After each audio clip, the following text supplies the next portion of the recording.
Miss Nazika again. Our topic today is noun clauses, and the essential question for tonight's note is explain what a noun clause is and how it differs from an adjective clause and an adverb clause. What is a noun clause? Well, a noun clause is a subordinate clause that is used as a noun. That's why it's called a noun clause. It can be used as subject, predicate nominative, direct object, indirect object, or object of preposition. Now, before you start freaking out and thinking, oh my gosh, I don't remember what those are, I have some examples on the next page. Now, all right, I'm just going to wait for...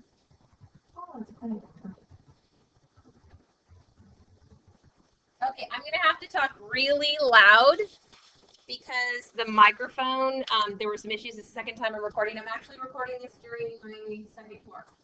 All right, so our first example, that London was tired was obvious to the babysitter.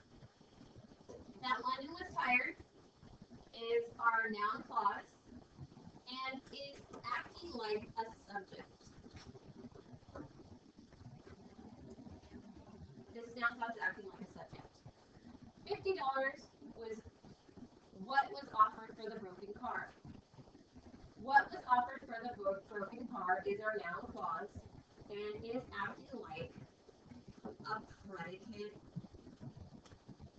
nominative. If you remember from a while back, a predicate nominative is the noun that is linked to the subject.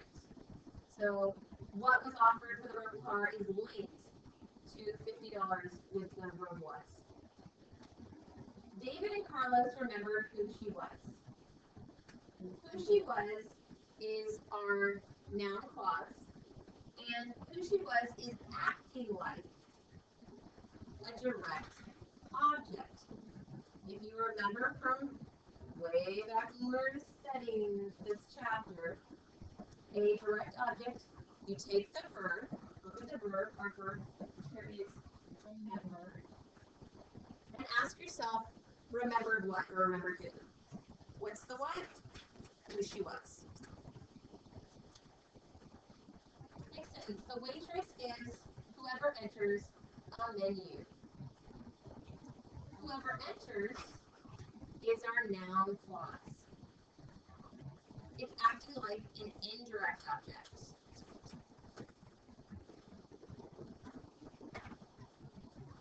So what you do to figure out if it's an indirect object is you take the verb, gives, ask yourself, gives what? It's a menu, so menu would be is our indirect object, or is our direct object.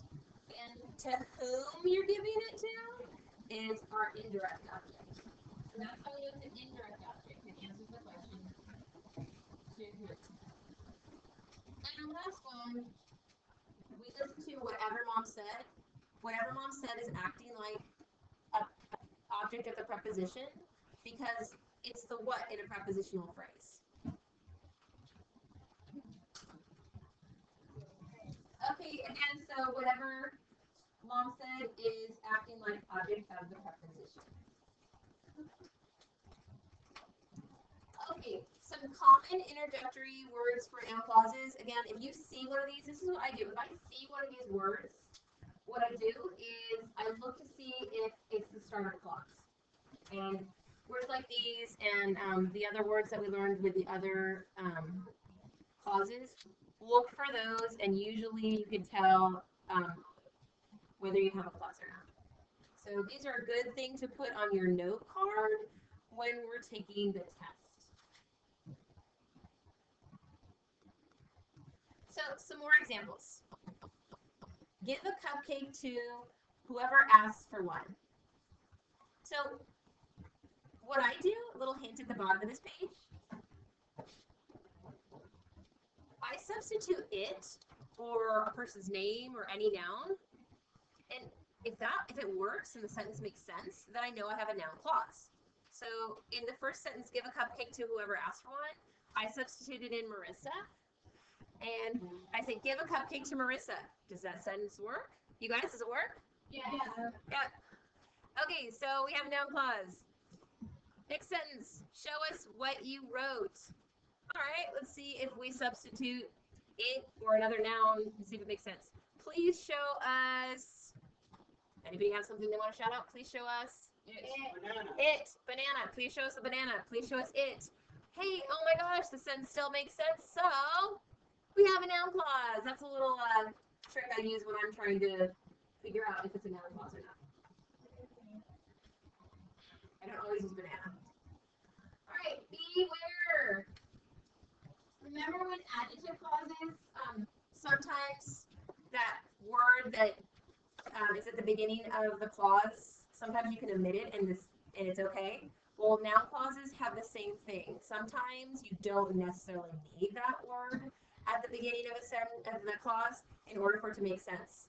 So the original sentence, she said that the food was free. I crossed out that. And so the new sentence would be, she said the food was free. It still makes sense. It's just implied that the word that is there. So be careful of those. There are going to be some of those on the test, and those are considered noun clauses.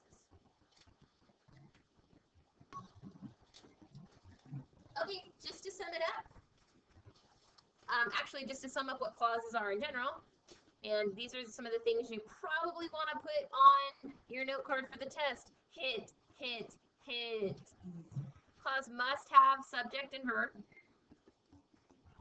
Independent clauses can stand alone. Dependent clauses cannot stand alone. And remember, it's how that clause is being used. How the clause is being used will tell you what type of clause it is.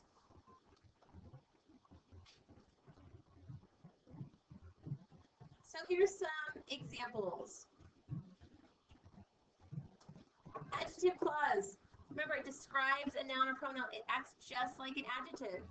So the example, my favorite ride is the ride that is across from the Snow White ride. And I'm not making this up. You'll have to guess what the ride is. It is Peter Pan. Yes, it is Peter Pan, Christian. All right, so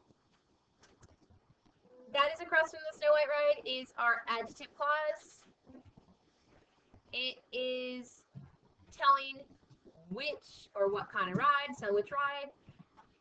And we know it is a clause because it has a subject. That adverb is adverb clause. It modifies a verb, adjective, or adverb.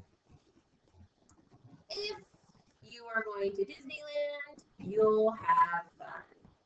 If you are going to Disneyland is our adverb clause. Remember, adverbs modify. What I like to remember is an adverb adds to a verb most of the time. So that gives me a little hint that, oh, most of the time it's going to modify a verb. So I usually look to see if it's helping out a verb. And in this sentence it is. If you're going to Disneyland, tells why you will have fun. And the last one, noun clause. Acts like a noun. Whatever you want to do is fine with me. I substituted it in for the whole clause. And let's see if the sentence makes sense. It is fine with me. It makes sense, so we have a noun